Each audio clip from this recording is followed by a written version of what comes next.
Cause you're listening to Jams and Tea, you won't see the show on your TV, so we talk about things musically. Cause you're listening to Jams and Tea, you're listening to Jams and Tea. Hello everybody and welcome to a brand new episode of the Jams and Tea podcast where we spin the jams and spill the tea. And today, this is our week's Record Club episode. We are going to talk about Tyler's recommended album, and that is The Meadowlands by the band The Wrens. And if you have not seen the main episode this week, that has been uploaded already, please go check that out. But after you're done with that, and if you've already listened to that, welcome. Tyler, why don't you introduce this band and this album to us and why you decided it would be a good Record Club episode recommendation? Yeah, so this is an album that's meant a lot to me for a long time. The Wrens are a New Jersey-based sort of indie rock band, and they started making music in I believe in the late 80s, early 90s, but their time as a band and their experience getting music recorded and released was fraught, to say the least. There were I think I actually am not actually intimately, for as much as I love this record, I'm not intimately familiar with the band's history, but I believe there was a lot of label-related trouble in terms of getting their music exposed to people and generally heard. And I believe they developed a small sort of cult following in certain scenes for their first two records, which are called Silver and Sea Caucus. Which are perfectly decent records, and I think show a lot of promise. Sea Caucus especially is a good record that has some really great songs on it. I definitely would recommend sort of checking it out. But I don't think that those records, either of them really, regardless of whether or not you enjoy the Meadowlands, I don't think either of those records really foreshadow what an immense, huge, and refined and ambitious record that the Meadowlands was. In many respects, I believe the band spent over 4 years working on this album, not just in terms of writing, but in terms of general development and trying to get it recorded and released. And it was very much a case of, we need to pour everything we've got into this, because the amount of bullshit that has happened, restricting the accessibility of our music, and also just the amount of shit that's happening in our personal lives that's making it more difficult for us to function as a band. We need to make sure that we deliver something that stands out. And so they did. And the Meadowlands was actually quite acclaimed when it came out.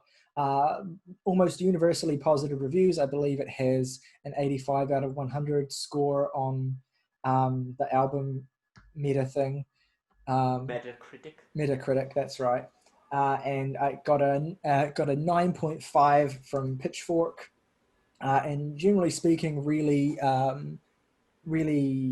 acclaimed reviews. And I discovered this album when I was 17, and it's always meant a lot to me ever since then. And I think that it captures the energy of, even though it's recorded by people in their 30s, there's actually a line on this record that references the fact that they are in their 30s, and yet they're writing songs that have the energy and the personality of that point at which you're kind of in your later teenage years and becoming an adult.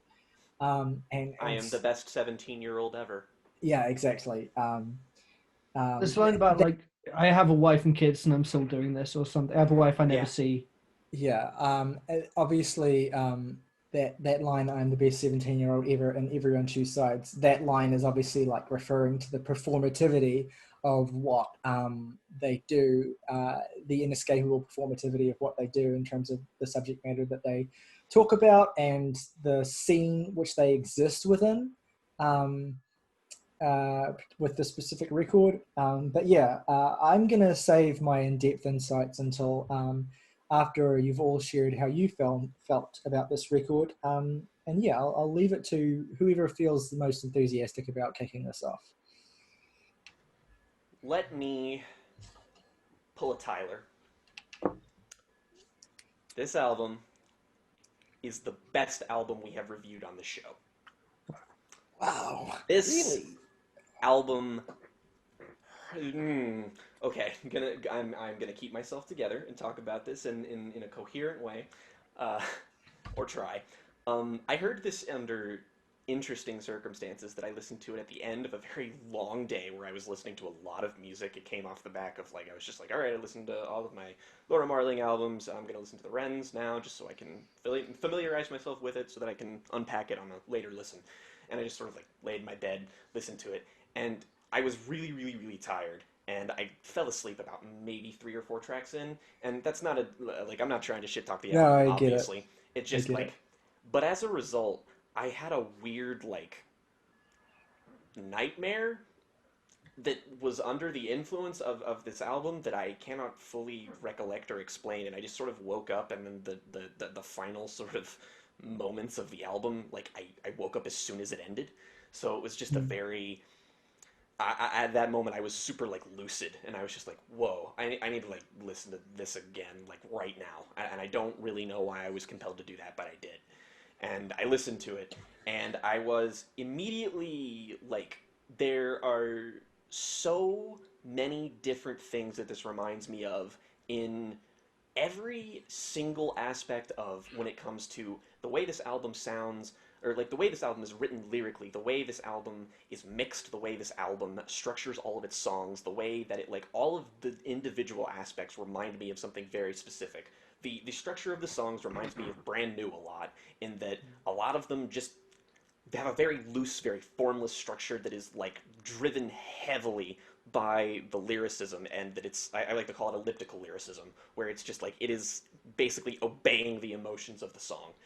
And I obviously really love that approach. I find a lot of the production for very specifically, this is an emo rock sort of record that reminds me, if it shares any similarities to its genre kin, it would be something like The World Is a Beautiful Place and I'm No Longer Afraid to Die, where it's just this really wide sound palette, this very full, very atmospheric mix that is just not in this genre at all, and there's a weird kind of post-rocky thing going on with it. There's times where the guitars are so distorted and crunchy and heavy and big sounding that it's just you think that would sort of disrupt the mood of what this album is going for, and it doesn't ever. It feels in keeping. It just feels I think I was having a conversation with Morgan very early on this morning where it was sort of we were talking about the show Twin Peaks, which we were watching,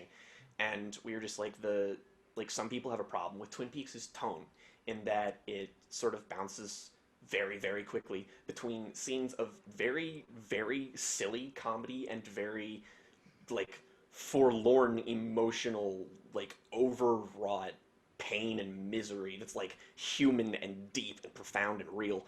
And this album doesn't do that with comedy, but it does that with some of its more spryness. It's with something is it Fast Gun? Is that what it's called? Yeah, with Faster songs Gun, yeah. Faster Gun. It does it with songs like that, and it just sort of it's an album that understands this is a reflection of life, in that it is just sort of happening. It's it doesn't its non-adherence to a specific tone is its tone. And that might be a weird thing to get on board with, but it is something that I feel, if it is executed well, can lead to a genuinely profound experience, which I did have listening to this, I believe, the night before last. And so yeah, this album starts off very well. It's a shorter track, "The House That Guilt Built." You have sort of an ambient, outdoor-sounding tone setter. It's short, but it lyrically bulldozes you immediately with shit like, "I have a wife and kid that I never see. I'm not where I expected to be." Basically a perfect intro for this. Seamlessly fades into "Happy," which again, as I discussed on the main episode this week, I am an absolute fucking sucker for songs that seamlessly fade into each other, and love that shit. So "Happy" is the proper opener, and I feel bad talking about this, especially in a way where I want to unpack this in the way that I feel that it deserves to be unpacked. But lyrically, the best thing I can say about this song is that I cannot speak about it. Going into this song in depth, this song speaks so very honestly and specifically and accurately to an experience that I have had in my life, down to specific, very, very strange details that matched up. Um, so seamlessly. I mean, it is difficult to hear. In another life, I wrote this song, and it is about something that happened to me. Thankfully, on an instrumental level, I think that it's a very satisfying progression in and of itself. The vocals in it are somewhat buried, even if they're still audible, making it feel like the lead singer is sort of pathetically crying out, sort of like crushed under the wailing guitars and the very steady drums. It syncs with the themes of the song incredibly well. It is just this feeling of helplessness and this examination of a situation and a relationship that is beautifully mirrored by its music, which this album does on every song. Then there is She Sends Kisses, which my first note for it is, oh god, oh fuck, this is never going to stop hurting, is it? I put your favorite records on and sit around, it spins around, and you're around again, which is maybe the single most concise way of describing how it feels to miss somebody through your connection to something, specifically I think music, where it's just like you sort of get these things that remind you of someone very specifically, and suddenly they are there, and suddenly your entire life and experience with this person is suddenly just there, and it hurts. The smooth, more flowing vocal delivery, which I cannot stress enough, the vocal performances on this album are outstanding. Mainly because they're implied, like, versatile, like, the way they are utilized. I often complain about in albums, even that I really, really like, is that there is not enough variety in the delivery. Here, there is nothing but variety in the delivery. Worth pointing out as well is that the Cool. vocals are shared on this record Yes. between two different singers, Yes, that is true. which I think However, contributes to that quality. it is the utilitarian way in which their voices are used specifically within the mix that is what leads me to admire this so much about the album, is that it is so very careful and purposeful about every single little detail, and not so much so that the songs feel like this untouchably perfect crafted work of art. It's just they feel the way they are, and that is the most succinct way to put it. And the smooth flowing vocal delivery on this song specifically just sort of ebbs and flows, kind of stream of consciously. The brighter guitar passage after the first verse over the distorted, basically near inaudible vocals is like perfect. Also, listen to this with like a lyric sheet, because there are times where you like can't hear the vocals fully. I would argue that it adds to the experience because, again, always purposeful, but do that. The sound of this album is way less direct and far moodier than most emo that I've heard is. I sort of touched on that. It's just really instrumentally varied alt rock too. Hell, the end of this song it made me think of Pearl Jam, of all things, which I had that moment like many different times. Which again, I guess that's a weird thing, just because Pearl Jam in and of themselves are an incredibly versatile band. I could be talking about anything from Versus to Vitology when I make that comparison, but it's what made me think of.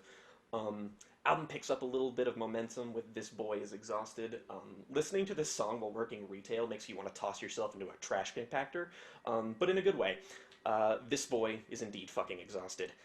It's also about escaping the hellish rigmarole of working as a post-collegiate, specifically trying to pursue a creative endeavor while also working, but is also very much about, especially at the end, how exhausting all of these things are, which is super fucking relatable right now, of just trying to balance the things that you love and the things that you have to do to, like, live. And, yes. Hopeless. There's a sort of sour synth here that really weirdly makes the song for me. And the entirety is, if happiness embodied my pain and experience with that very real thing that happened to me, this song is like the most cathartic thing I've ever heard in my life. It's more complex and nuanced than just a normal "fuck my shitty ex" song, which it is. But I feel like its approach is distinctly more liberating. It's about making yourself feel better for getting away from someone shitty than just berating the person who did you wrong, which it does also do. But this is a very much have your cake and eat it too song, and it is also a song that is aware of the fact that it is in having its cake and eating it too song. I feel like this album examines that, and specifically misogyny in many different ways, in very, very, very smart ways.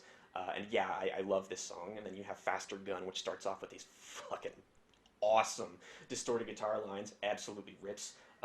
Snow Scenes Level Lonely Bastards is a lyric that I love for reasons I cannot fully articulate. 13 Grand is astonishing. Starts as a melancholy piano dirge and slowly becomes a sparkling guitar ballad. Moving On is Not Fair when it leaves me on my own might be my favorite lyric that I've heard in music since I started listening to Frightened Rabbit. This whole song is a phenomenal achievement in emotional songwriting, but as a ballad, it's just beautiful to listen to on a pure sonic level. And, Boys You Won't.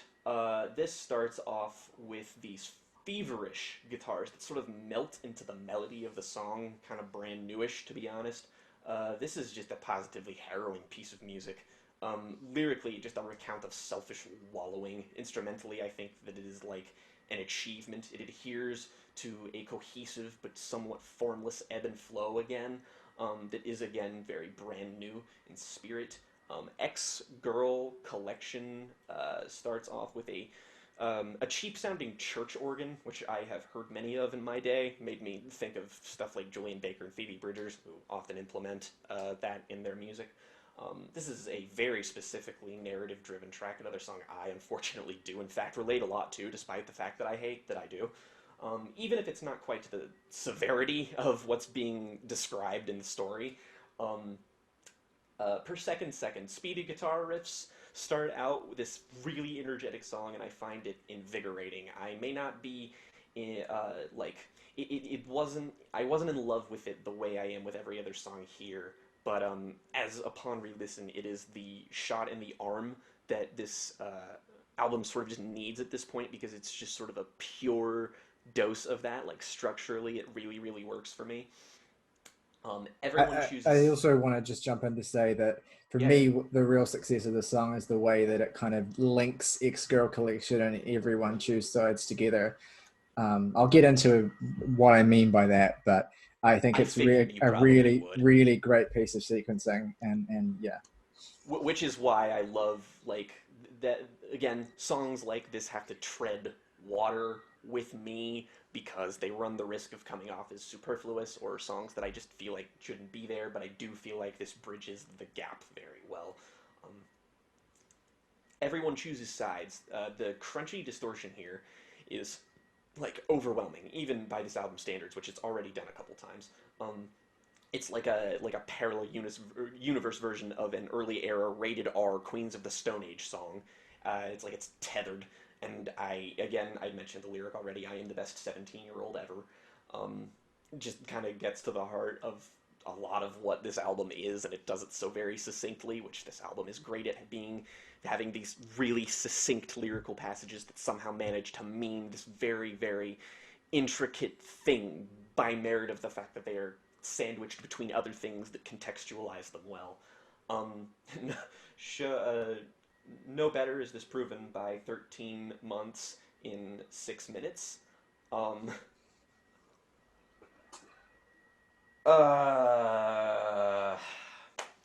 The story here breaks my heart and annihilates the pieces of whatever is left. It is a very, very intimate song for being such a forwardly mixed and loud song. It makes the emotions more potent. It reminds me of, again, Phoebe Bridgers a lot in its songwriting. It's that vibe, and it just, even in the title, it just is sort of like, it is just implying that there is this lifetime or this year and 1 month's worth of emotion that is condensed into this significant experience that this character has, this one particular moment that means this much worth amount of time to him. And like, as someone who struggles with manic bipolar disorder, I really have never in my life heard something that captures what it is like to feel that intensely, that beautifully. I'm just like, this is why so many things are so important to me, is because this is what it feels like. This is the amount of time. This is the amount of love and engagement that I feel with something, and it is condensed into this little moment, and it can just mean nothing to someone else. And for one night, it'll feel like the most important thing in the world to you. And yeah, moving on. The closer, "This Is Not What You Had Planned," is just sort of a brief snippet to close the album. Like, it opens a little piano playing to begin, which in the lyrics, it sort of gets to the main heart of the themes of the record, of life not going the way that you expect it to go. You expect it to be something beautiful and picture perfect, and instead you get the plain sepia-toned Polaroid photograph of the album cover instead. And hearing the scream he does with one of the lyrics at the very end, just super fucking unsettling and also just kind of impressive vocally. It's a proper climax and come down from the album, or, well, the climax is 13 months and 6 minutes, but this is the sort of the ending credits that allow it to roll, and it's been on my mind ever since I heard it. I can't tell you how thankful I am for the fact that I've heard it, because boy howdy, I can sure see why this was your favorite album when it came out, because I've not when it came out. I was not aware when it came out. But when you heard it, it was your favorite album, because if I heard this when I was 17, it would have been mine too. Yeah. I suspected in my heart that you would like this record, Jake, but this record meant so much to me that I didn't want to really talk about it or mention it at all. I'm glad. Before we do this, I just tried to avoid any mention of it ever. Once I realized we would have an opportunity to do this. You let me have that experience with it, and I am very, very grateful. That was exactly the right thing to do, and I am, yes, 1,000 times yes. But I do mean that, by the way. I went back and looked through, and I was just like, I like this album more than every other record club we've ever done, including all of mine. Damn. Okay. All right. Who would like to talk about this record next? I'll happily go, because I adore this record. It's taken several listens to get my head around it, even though I loved it from the first listen, because so many of these songs are strangely mixed or different or change direction suddenly. It reminds me a lot of the Yola Tangos Are Here, the Heartbeaters one, in the way in which it balances fuzzy rock songs with emotional ballads that look at actually mixing in very similar ways, I found, broadly across the record. I did find it quite a hard album to make notes for, because so much of the appeal, like even if I sat down and tried to make notes for it, I would just end up staring into the middle distance, unaware of what was happening, just absorbed in the tone of the album. Yes. And tone from the first track, the first 2-minute track, is the big appeal for me with this record.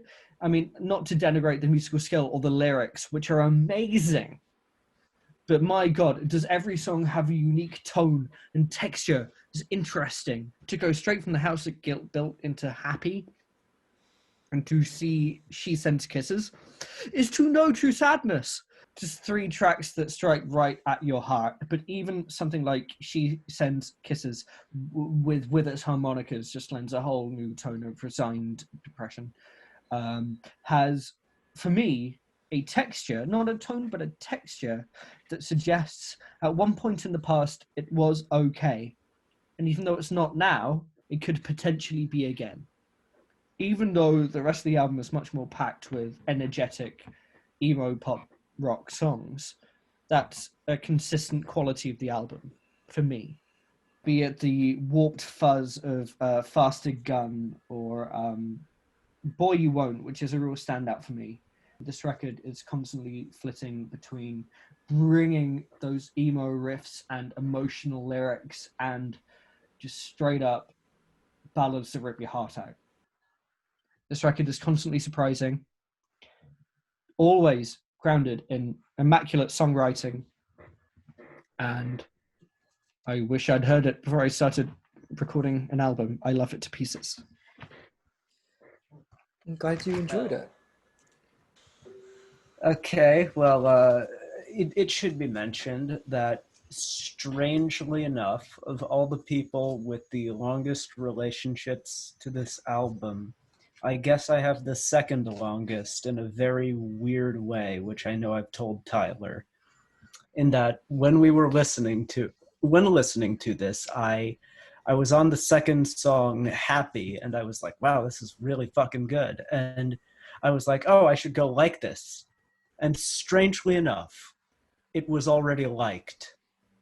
So somehow, in some distant past, I had already heard this one song on the album and enjoyed it. So that was very, very strange. At some point in the future, I'm going to acquire a time machine, and I'm going to go back to your past, and in some way I am going to have gotten you to listen to that song, and that's the only explanation for this. That can be the only explanation. But I guess I'll get into the album proper itself, kind of also keeping in tune with what I was discussing. The first track, Happy, which I think, first proper track, because there is kind of an opener track kind of building up the atmosphere before it. But Happy is, I think, just this excellent opener to the album. It starts with this very thunderous drum build, which just completely, it's so immersing, such a great way to get into the album. And I love the instrumental and a lot of the tone across this album. I think Saoirse made a great point of saying how tone really carries this album for me definitely. And I just love the way this instrumental manages to get bigger and bigger throughout the song, and then you get that final coda, which is just the catchiest shit ever. So catchy, I went and learned it on bass immediately after, and that was a fun experience. But that song kind of, for me, sets the high mark of what this album does.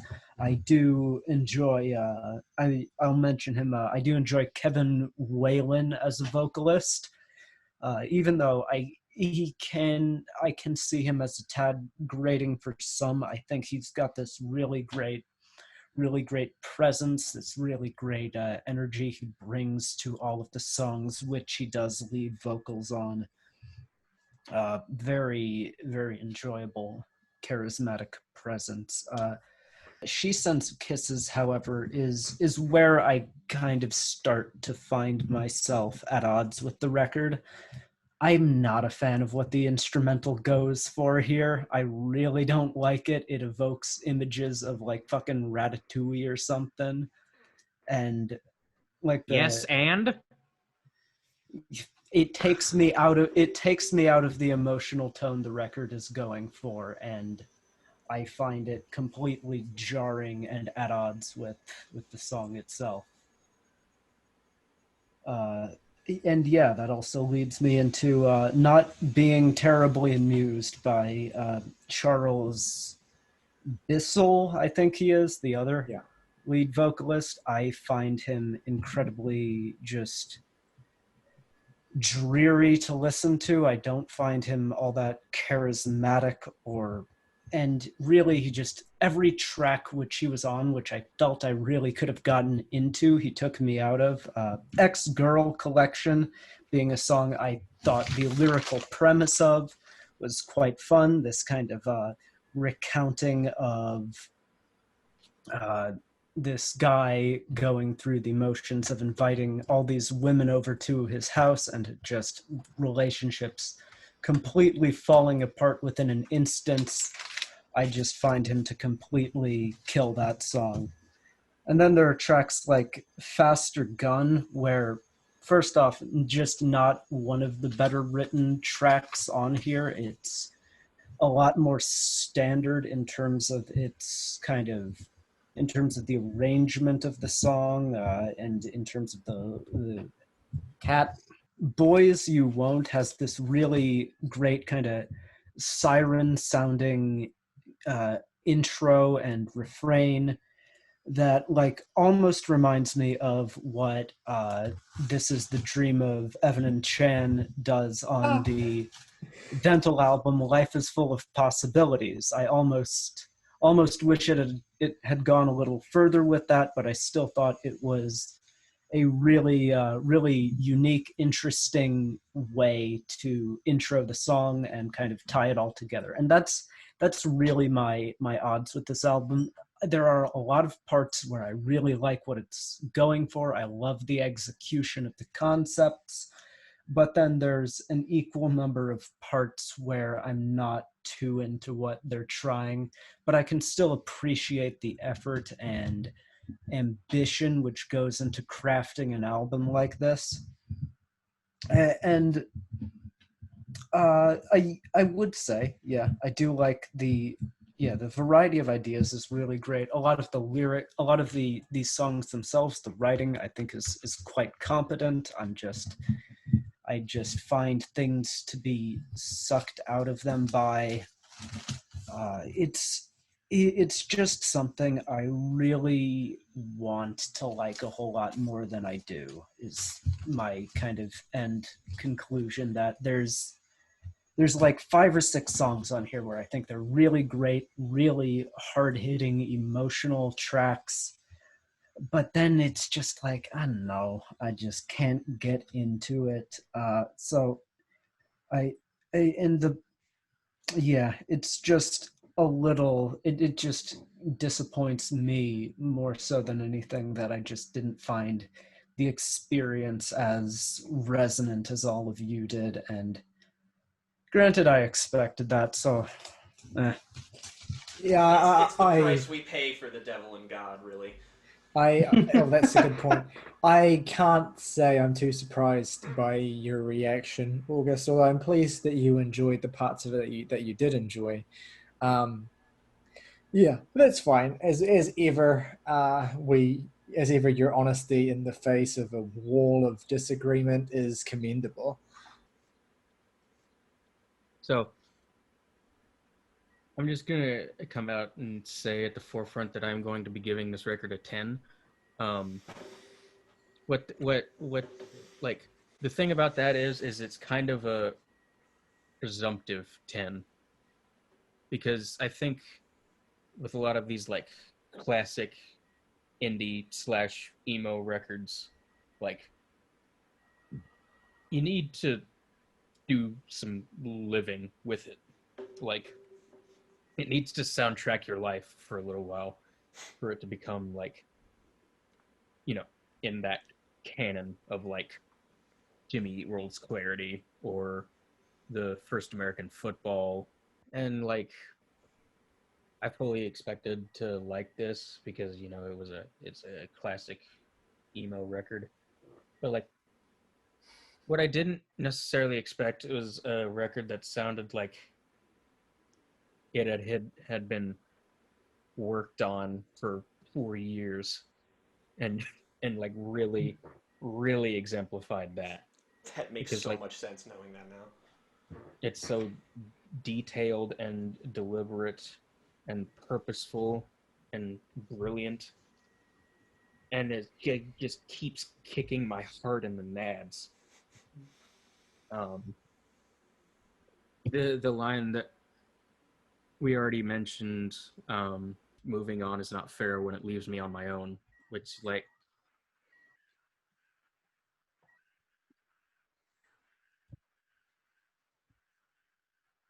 that's the part that no one really gets at when talk about moving on from something, because it's like when when the other person moves on first, it's like at least we were struggling in this together, you know.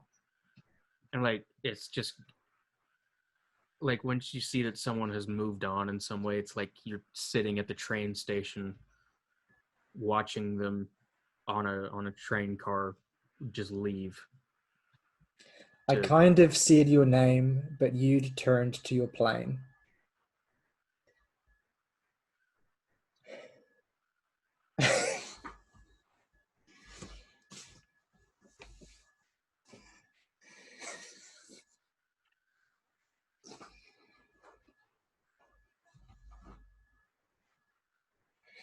I first heard this album 2 days ago. Yeah. And like can you imagine how I'll feel in like 2 months? This is why I'm giving it a 10 now, because I'm saving face here. And like Hopeless is my favorite track on the album, because it's like I remember the first time I heard it, and the synths came in, that main synth melody, and I was just like, oh, this is one of the greatest songs I've ever heard in my life. It's just like so immediately like I don't know how somebody wrote this. It just fell out of the sky. And like to me, I think the lyrics are definitely, you know, like fuck my shitty ex, and I am glad that um, we moved past this now. But like part of that is really resonates with me there, but the part of it that resonates with me the most is the chorus. Like, this isn't what I wanted. I should have listened to them. Go thank yourself for nothing. Because it's like when you're at that spot and then you think about the macro for like 1 second, and it's just like you're celebrating that you can stop thinking about this person that you loved once.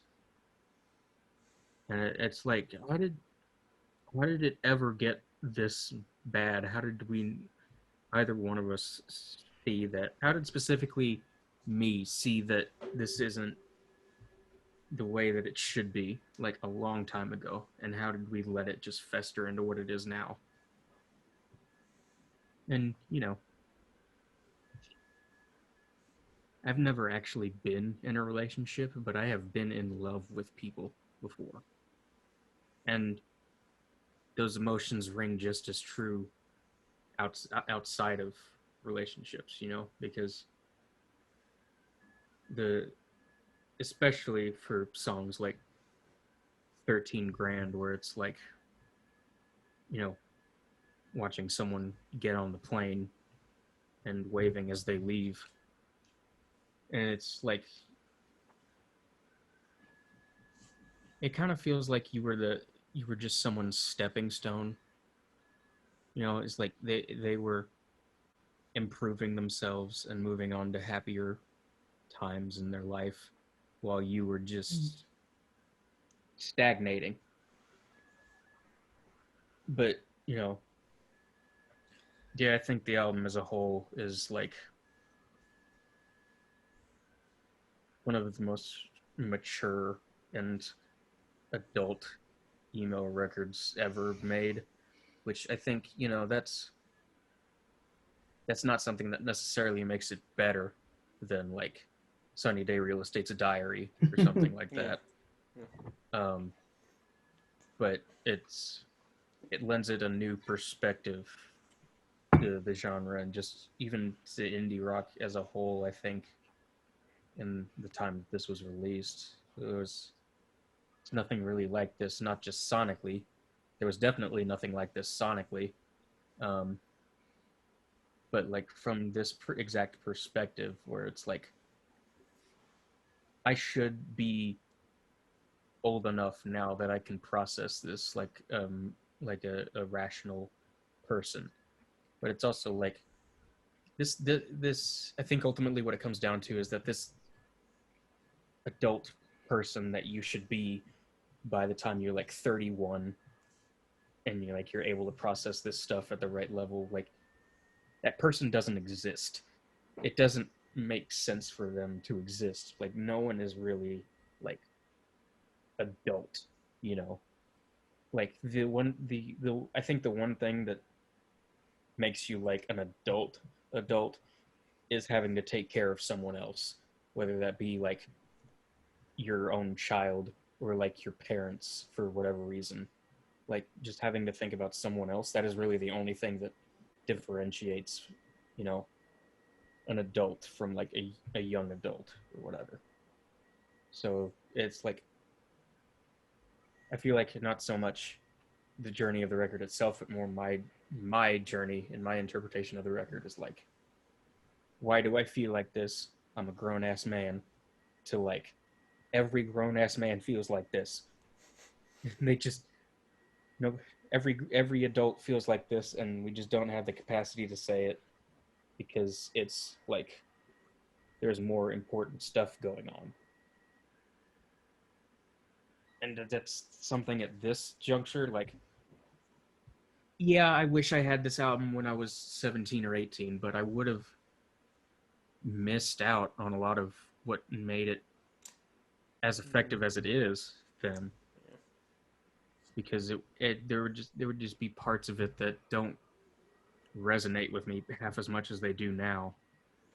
Like 13 months and 6 minutes is something that would have really resonated with me in like at like 17 or 18 and still really resonates with me now, but like something like 13 grand or Boys You Won't would have kind of just it wouldn't have hit those same notes that something like 13 months does, but they do now in ways that I wouldn't really have been able to appreciate at that time. So Yeah, yeah. it's a record that gets better as I get older, to be honest. And like it being my favorite when I was 17, but not now, is not a reflection of the record, just simply me listening to more music as I get older. But Yeah. this album does get better the older I get. I see more in it. Yeah, everything you said. I haven't even talked about what the record sounds like, and that's just because like what the fuck does it sound like? It sounds like 80 different things at the same time. The impression that we would typically convey as critics of music in order to like help you understand why an album is great or bad or whatever, and like why you should or should not listen to it doesn't really matter here, because there's just so much history to this album and so much history to some of the relationships that develop with them, and that's the only thing that matters with it. This is an album that has a very fervent sort of cult of people who love it. And I suspect that most of the people watching this will not be people who haven't heard it, but will be people who have loved it for a long time. And so I hope that they get some kind of recognition or something out of seeing us kind of talk about it and how we felt about it, how you guys felt about it, having just discovered it, and how I felt about how I feel about it, having lived with it. Yeah, I think it's an album that is beautifully direct about a lot of emotional experiences, but also sufficiently elliptical that you could interpret it in a number of different ways. You have to go and have your journey with it, because I mean it's like Morgan and I connect with this obviously very, very, very strongly, and our experiences as to why we do, yeah, there is a general similarity because we're just very similar people, but also our experiences very specifically are quite different, and that leads us to having a very, very incisive look at why this works the way it does. All I right. think the last thing I will say is that if we hadn't already covered my favorite album ever, and we weren't about to cover my fifth favorite album and my eighth favorite album next week, this would be my favorite record club. But it's a little bit stacked at the moment. Yeah. So That's relatable. All right, so I guess this is the part where I die. Yeah. Which I will come to New Zealand. Yeah. So as I've said multiple times, I first heard this album when I was 17. It's funny that I think Saoirse brought up I Can Hear the Heart Beating as One by Yola Tengo, which is not an album that I think sounds terribly similar to this, but I get the comparison you were making in terms of the way that the two albums work within a particular sphere of indie and veer between noisy, aggressive moments and moments of real serenity. It's funny that you bring that up because I first heard those two albums in quite close proximity to each other, and both gradually grew during that time when I was 17 and in the years beyond to be all-time favorite records of mine. So yeah, it's a kinship that I would not have put together in my head, but yeah, I just wanted to shout that out. But yeah, so I first heard this album when I was 17, and it was around the time that I was getting swept up in a particularly meaningful relationship. I was happy at that time, maybe happier than I had ever been before, consciously anyway. It wasn't my first rodeo. I knew how relationships went, and I had had my heart broken before. And that part of myself, of course, responded to the post-breakup anguish that is lathered all over the Meadowlands, a record which is decorated by failed relationships, insecurity, unacknowledged pain and loneliness, and lost love. And frustration as well, for a number of different reasons. The Wrens are not really an emo band. They're indie rock or alt rock through and through.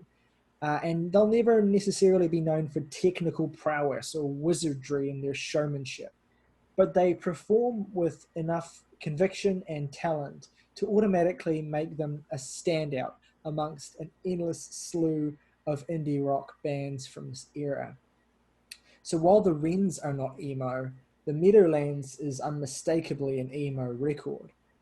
Because the emotions communicated are so racked with pain, not fully processed, that they dominate the songs.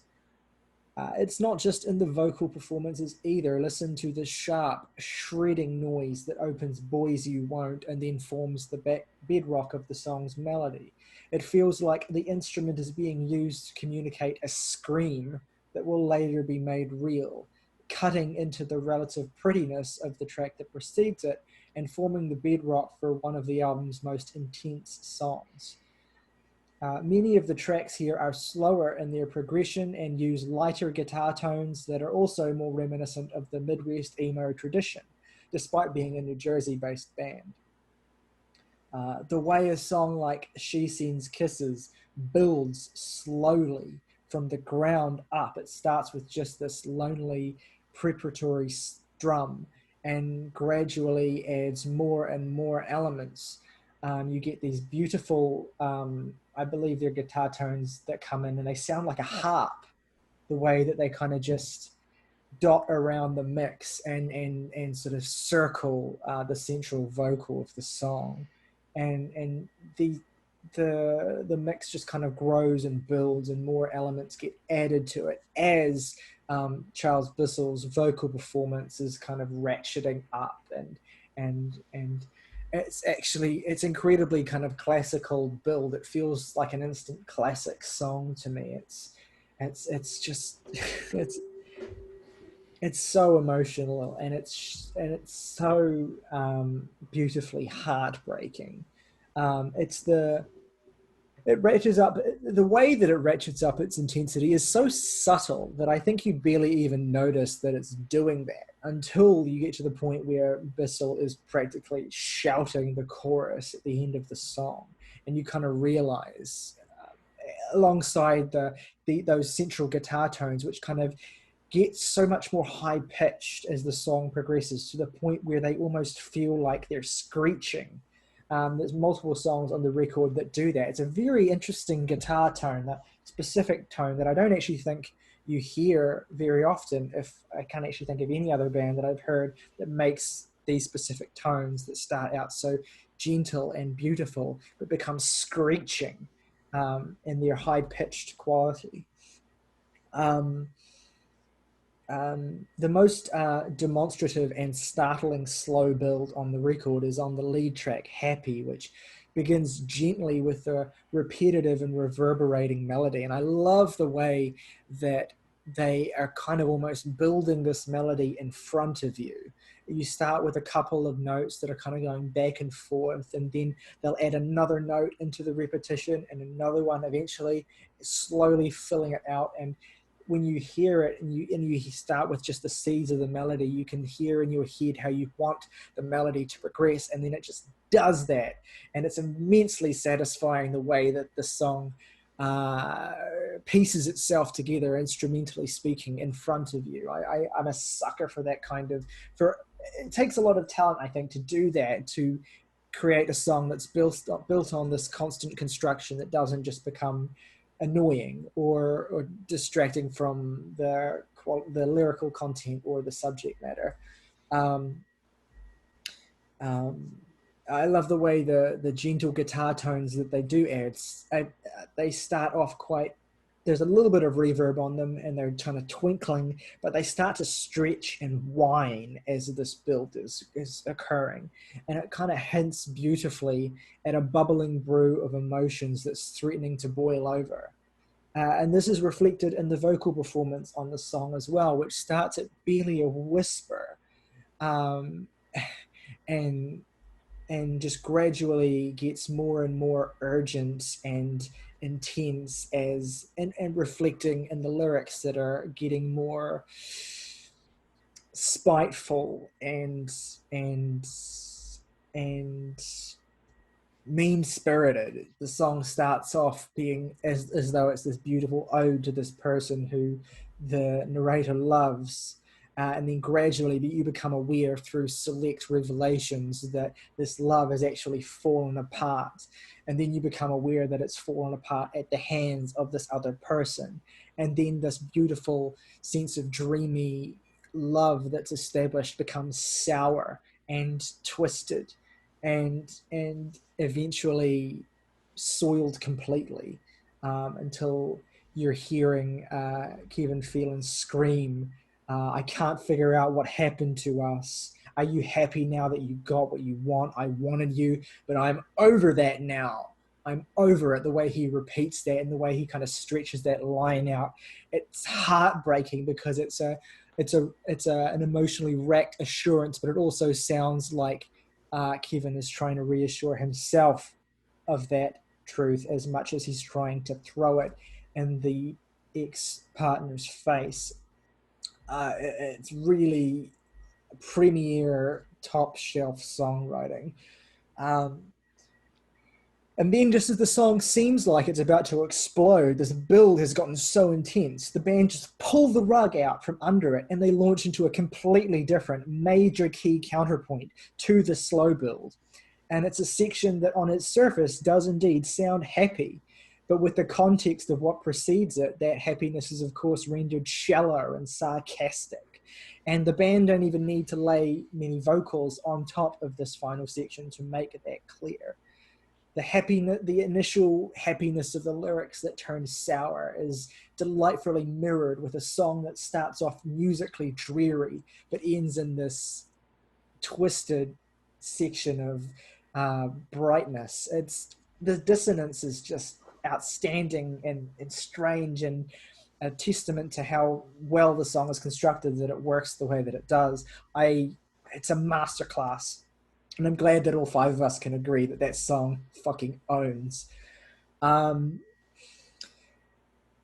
Elsewhere on the record, the twinkling and gnarled melody of Ex-Girl Collection is complicated by shrill overtones that thicken and contort the song, as Bissell tells a story racked with self-loathing and bitter sarcasm, recalling the ways in which he's ruined countless relationships through ignorance and betrayal and been at the hands of such things. The tones on this song again are bizarre. It has this twinkling music box quality to it that sounds almost arcane, but it's also the way that these textures are played. They're turned up so loud and they're mixed so loud that it's almost oppressive. It's almost like you're being attacked by prettiness. And the way that it's balanced, this song threw me off for the longest time. It's probably one of the biggest growers on the record, I think, for me, because I initially couldn't stand. I loved this record the moment I first heard it, but I was initially so thrown by the way this song was musically constructed. But I've come to really enjoy the way in which the instrumental is almost fighting with the vocal performance. Perhaps the vocals could have been mixed louder in the song, certainly, but I kind of enjoy that dissonance, to be perfectly honest. And I like the way that it reflects as well on the pathetic qualities of this narrator in this song. And the song's kind of an excoriation of men as well in general, and male attitudes towards relationships. And sexual conquests. I like the way that the kind of inherent patheticness of this subject matter is reflected in the way in which those just ugly, pretty sounds kind of overwhelm the vocal mix. It's just fantastic. I love as well the way that the melting pot of emotions in this song, the patheticness, the genuine sadness, the righteous fury, these things that are all in conflict but represent the real, genuine, conflicting emotions you do experience when you're processing breakups. I love the way this melting pot of emotions boils over into the propulsive electric guitar freakout of Per Second Second, which is like the transition between these two tracks is perfect. They kind of one just bleeds into the next one. And Per Second is similarly noisy and blistering, but in a different way. The prettiness of Ex-Girl Collection is gone, and it's just this booming guitar noise that's, and the vocals are drowned out and they're stretched and they sound distant and close. And to me, what this song evokes is storming out of your apartment after an argument or still getting really fucking drunk in the wake of some horrible shit that's happened and just jumping in your car, even though you shouldn't, and just speeding down the road, hoping some act of divine intervention will take you so that you don't have to deal with the fact that you're too cowardly to kill yourself. Sorry. But that's how the song feels. No, I mean, you're right. Been there, done that. And then I love the way the song just gets more caked and distortion and builds, and then it just kind of rips away and you get into the emptiness of the beginning of Everyone Choose Sides, which is connected to the previous track through the distortion in the opening riff, which I just love. That it's just a big adrenaline pumping moment when that riff comes in. Again, just such a great sequencing and melding together of tracks. And Everyone Choose Sides is actually one of multiple songs on this record which sort of continues to touch on the relationship theme, but also is at heart is also kind of reflecting on a meta aspect, and that it's about the band's struggle to make the record and get the record recorded and released. It acknowledges the many years the band took to make the album and the behind-the-scenes label fuckery, internal turmoil, and real-life shit which hindered their success. The weird limbo the band experienced while trying to gain success and make this their defining statement is also touched on in the song This Boy Is Exhausted, with lyrics like, I can't type, I can't temp, I'm way past college, but once in a while, we'll play a show that makes it all worthwhile.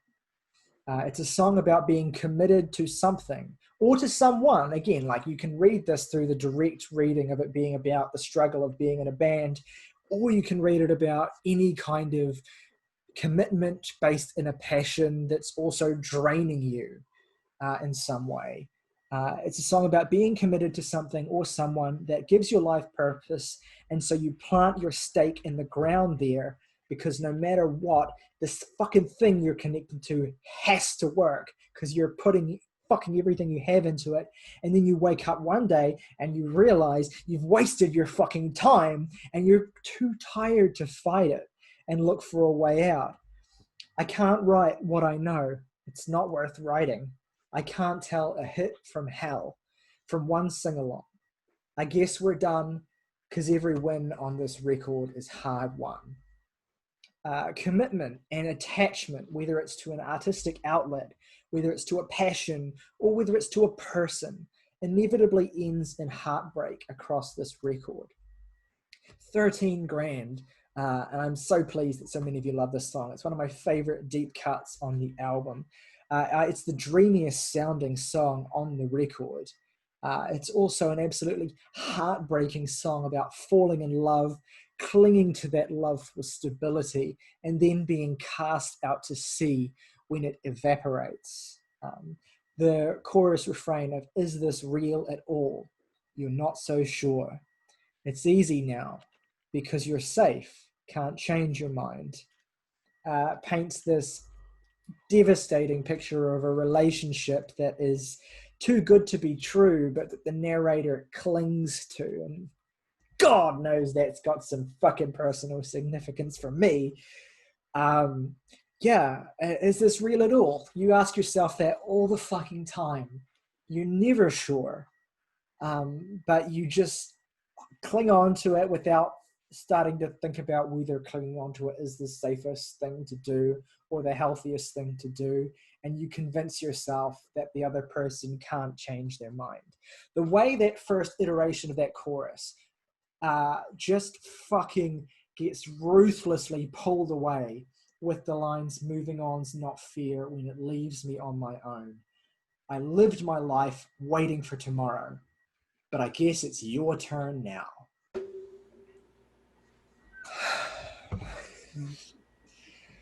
And one thing that this line gets at, and that the Meadowlands in general does not shy away from, is the fact that many of the emotions you do feel in the wake of a breakup are inherently selfish ones, particularly when your heart gets broken. And that selfish in this context does not have a negative connotation. It's just the fact that we're so conditioned in relationships to spend so much time thinking about the other person and what's making them happy and whether what we're doing is going to make them happy, that when all of a sudden they're no longer in our lives, we realize we actually have no fucking idea how to make ourselves happy, and we were relying on an external stimulus to provide that. This album confronts that dead on and says that, sometimes, yeah, I get it. If a relationship's not working, you need to move on. That's fear. But it leaves me on my own, and that's not fear. And I know that I can't tell you it's not fear, because then I'm, being selfish and I'm making you feel bad. But I need to acknowledge to myself that it's not fear. And it's like such a cathartic thing to hear in a song. And so few really proper breakup albums, I think, get that feeling, acknowledge it, and put it front and center. Midnight Organ Fight is another one that does it as well. Same vibe. Yeah. But this album, I think, has more of a streak of bitterness, bitter anger to it than Midnight Organ Fight. Midnight Organ Fight is a bitter record, but it's wrapped in the self-loathing, and this obviously has some of that too, but it's more spiteful than that record, and I appreciate that aspect of it. I can't say how many times I've heard the lyrics in 13 Grand and just wept and wept and wept and wept.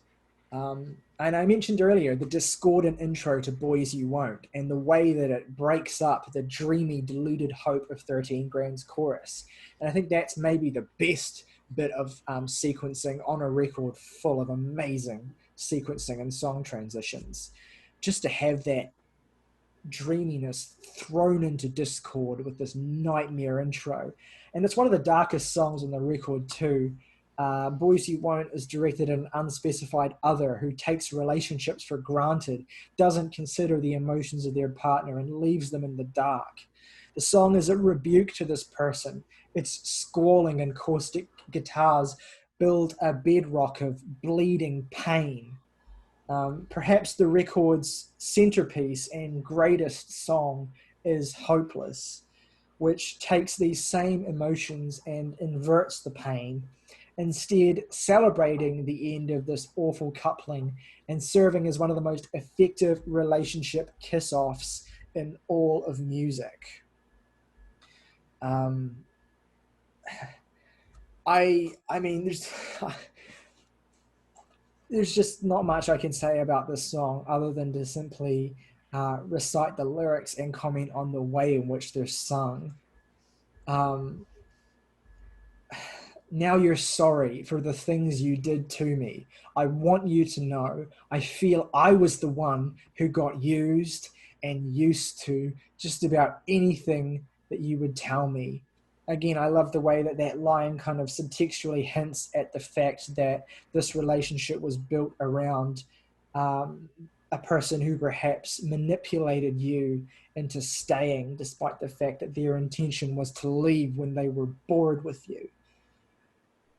And I love the way that that's just this gritty bit of subtext that is not directly thrown in the listener's face, but is there enough to really hit home. And then you just get, but those days are more than over now. The way in which both the vocal performance, which is kind of dreamy, and the guitars, which are kind of dreamy as well, they kind of switch key, and you get this distorted moment when everything kind of turns dark for the delivery of that line, and then it goes into the chorus, which is just amazing. Hopeless that this will turn out better. This isn't what I wanted. I should have listened to them. Go thank yourself for nothing. It's really all you're good for. And every year you wasted in every half-assed offer. My favorite line on my favorite vocal passage on this record is the third verse, in which Kevin Fallon sings, "Don't you say you want me to stay now. You've got to get away. Go find someone who wants you, someone to pray to you, get on your knees to, lay down and please you too." And then the guitars get distorted again, and the voice gets more sharp, and he just sings one of my favorite pieces of vocal delivery in all of music ever. It just won't be me ever again. God, I can't fucking explain to you the level of heart-stopping catharsis I feel after 500 listens still every time he says those words. It just won't be me ever again. Fuck yes. Fuck, man. Fuck yes, indeed. And that leaves me to the final stretch of the record. To talk about the emotions that are tied up in a song like 13 months and 6 minutes. You've all kind of touched on it to a greater or lesser extent.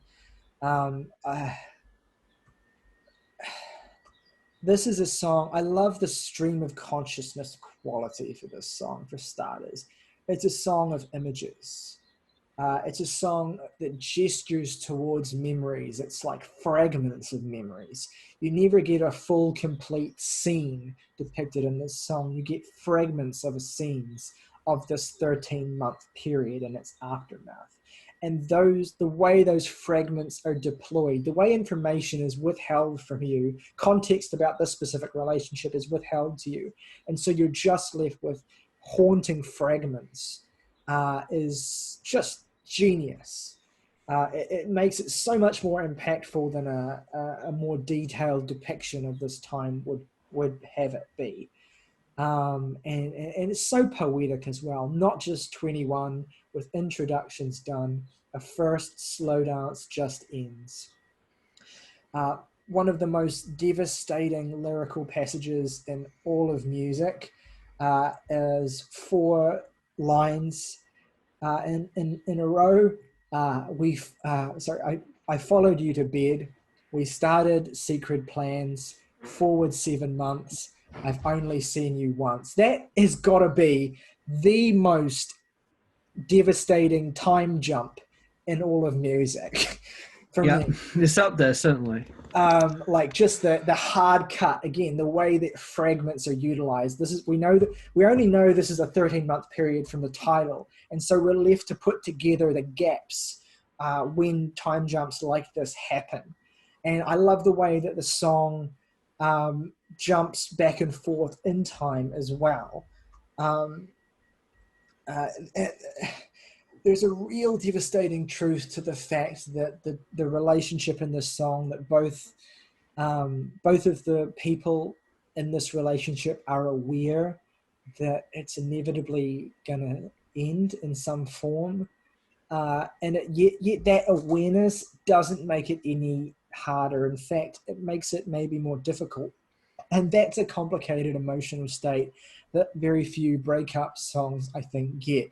The fact that the inevitability maybe in some ways can make processing and enjoying a relationship easier, but ultimately makes the memories you have of that relationship that might otherwise be pleasant ones become tinged with the fact that bittersweet feeling is underlining it. It's a complex emotional state that a movie like Before Sunrise also really nails.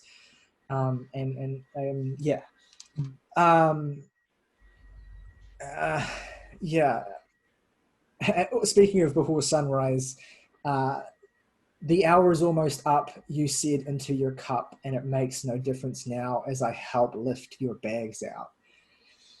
Oh,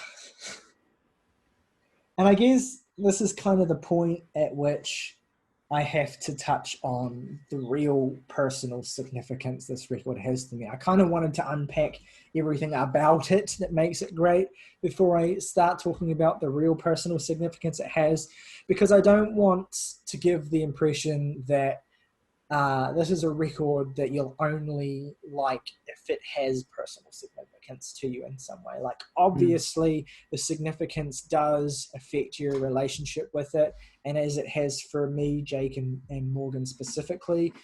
But I do think this is an album that is objectively great, musically speaking, without necessarily having to have that connection with it. Obviously, some may beg to differ, but I wanted to make that point.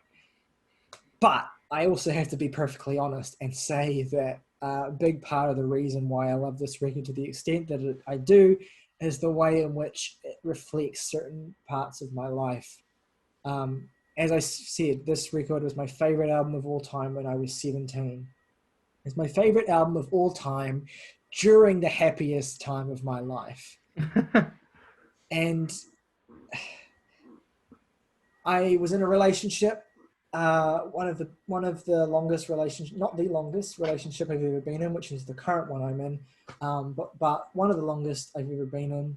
I discovered this album shortly after that relationship began, and so the love I had for it, obviously it reflected feelings I had from a previous relationship that was cathartic to me, but it helped me. It represented to me like a form of catharsis that helped me to feel like I was moving forward, because I recognized the emotions in this song, but I also saw myself as at 17 years old, like a fool, as having grown up from them and being at a point now where I was like wise and could reflect on, the significance and shit, not knowing what was in store for me still.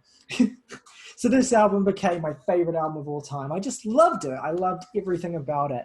And I shared it with the person that I was in a relationship with, and we loved the album together. and it became a big part of our shared interest in music. And one of the things that we listened to together an awful lot. And then, and you can all see where this is going. Yeah. And then when that relationship ended, I think I talked a little bit about the end of this relationship when I reviewed Painting of a Panic Attack. And when that relationship ended, it ended in a way where it was like, because I had to move away to university. And so in the dwindling months of the relationship, there was kind of an awareness that at the very least, strain was going to be put on the relationship. And my partner at the time, we were finishing high school together, and she said that she really wanted to go to university, and she said that she wanted to go to university with me, and we were going to go together and start that next part of our journey together. And that was the plan for a while. And in my heart, I wasn't completely foolish. I knew in my heart that I was like, deep down, some part of me wondered whether that would be the best idea. But, I clung to it. I was like, we had, at this point in the relationship, when we were graduating high school, we'd been together for nearly 2 years. So it wasn't like it didn't feel necessarily like it was totally a foolish thought to have. And around this time as well was the time which I discovered records like Midnight Organ Fight and bands like Frightened Rabbit and stuff. And that last year of high school was a difficult year for me, even though objectively speaking, I had a lot going for me. But I was clinging to this being able to move on with my partner and start this new journey together. And then 3 weeks before I was about due to leave, she decided she didn't want to go to university at all, and that she had been deluding herself into doing that, and that it just wasn't what was best for her. And I could tell that she meant that. Like, that was definitely true. Like, part of my initial kind of hesitance deep down was the fact that this particular person, as lovely as they were, was not the kind of person who I would have predicted going to university. And just the place that we grew up in, it was a place where you had to be a particular kind of person to want to go to university, and I won't get into that. But anyway, suffice it to say, it still came as a blow to have that thrown at me. And then basically the relationship ended pretty quickly after that revelation. There was this one of the most painful week of my entire life, maybe, I don't know, there's a few contenders, was the time after the revelation that she wasn't going to come to university with me, but before the relationship actually ended, where I was deluding myself that we could continue doing it long distance. And then, she pulled the Band-Aid off, broke up, and weirdly enough, that breakup was not the most painful actual breakup experience on the day that I'd ever experienced. But it was painful to see this particular person move on in many respects quite quickly after that day. And I was, as I talked about when I discussed Painting of a Panic Attack, I was lucky that I was on the cusp of starting a new chapter of my life and moving away and making new friends and all that. That helped the move on.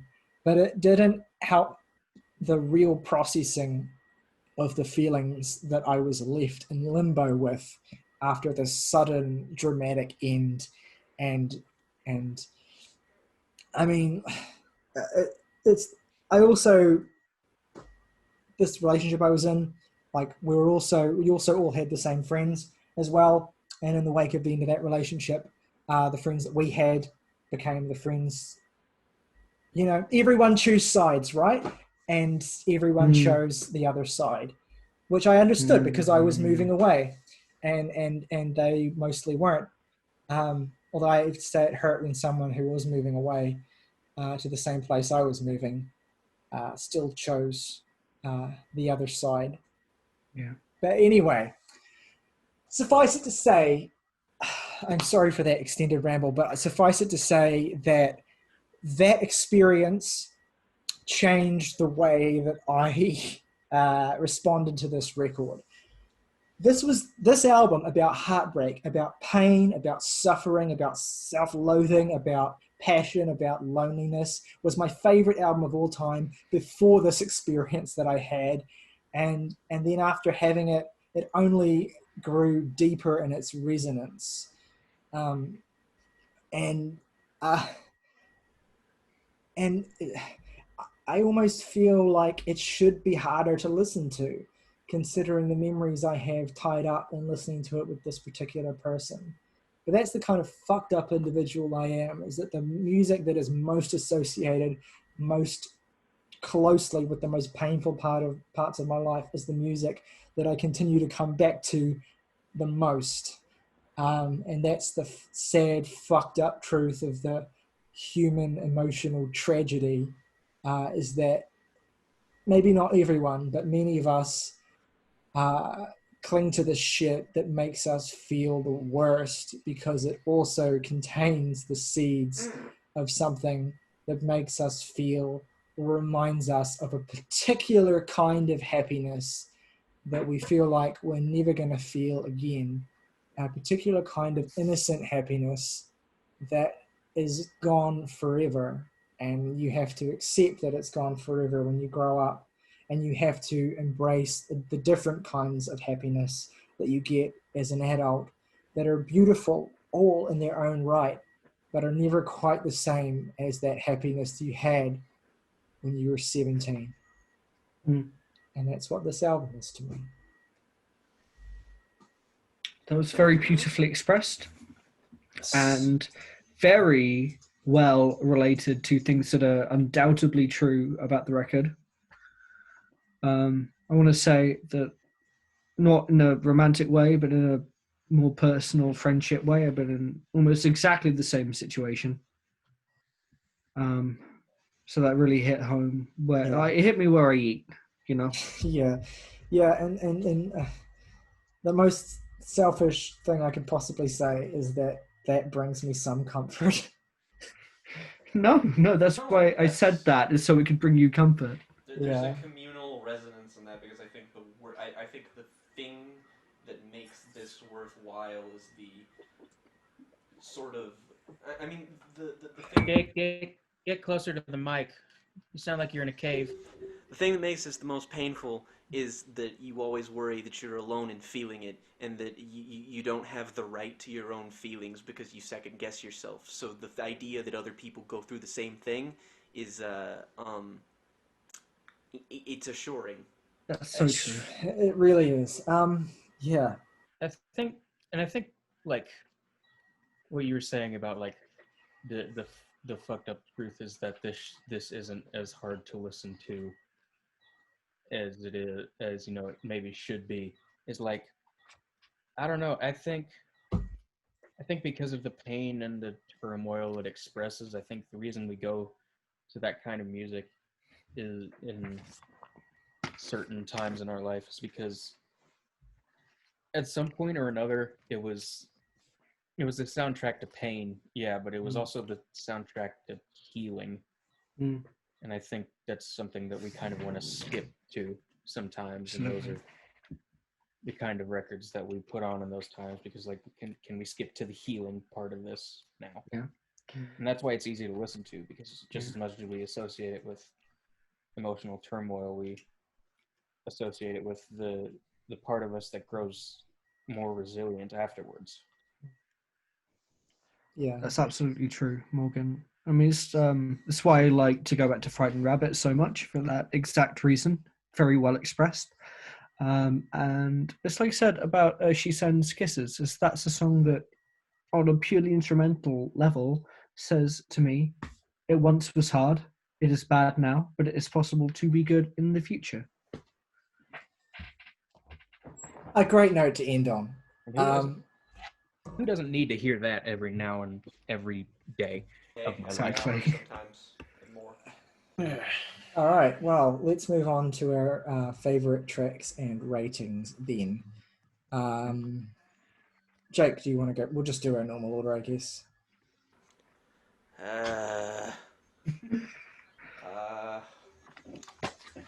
13 months in 6 minutes.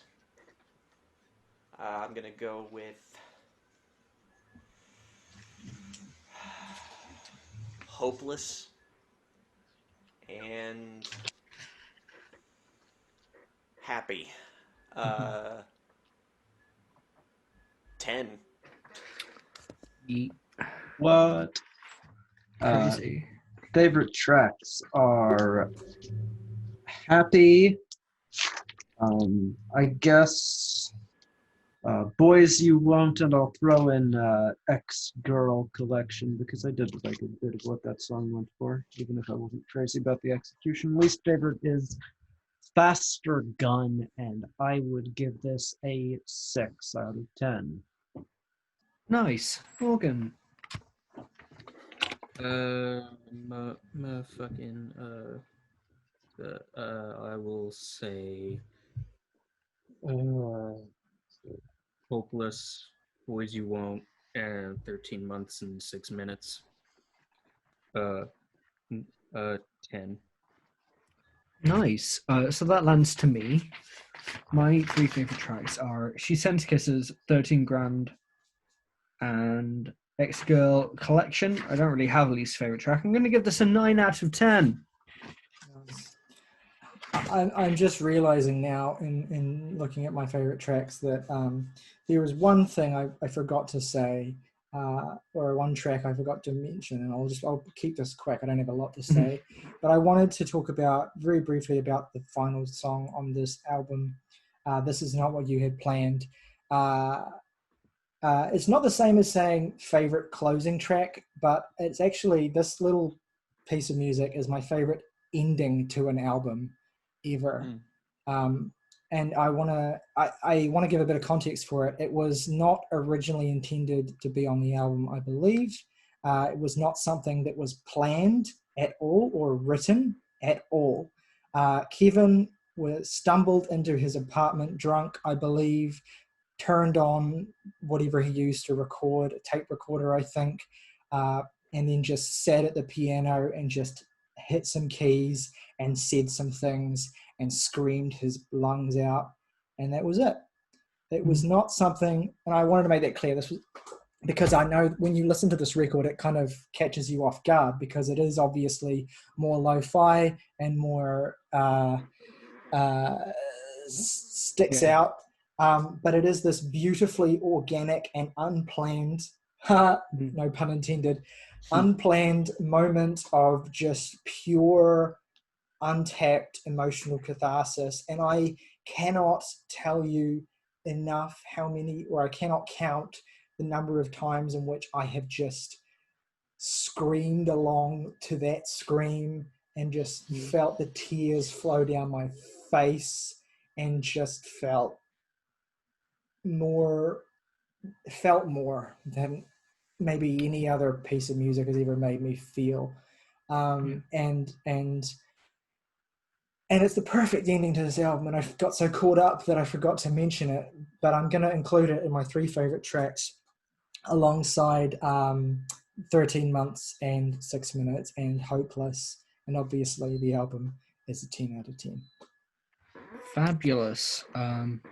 So that gives it an exact 9, and I already know off the top of my head one album that shares that rating. But, Wow.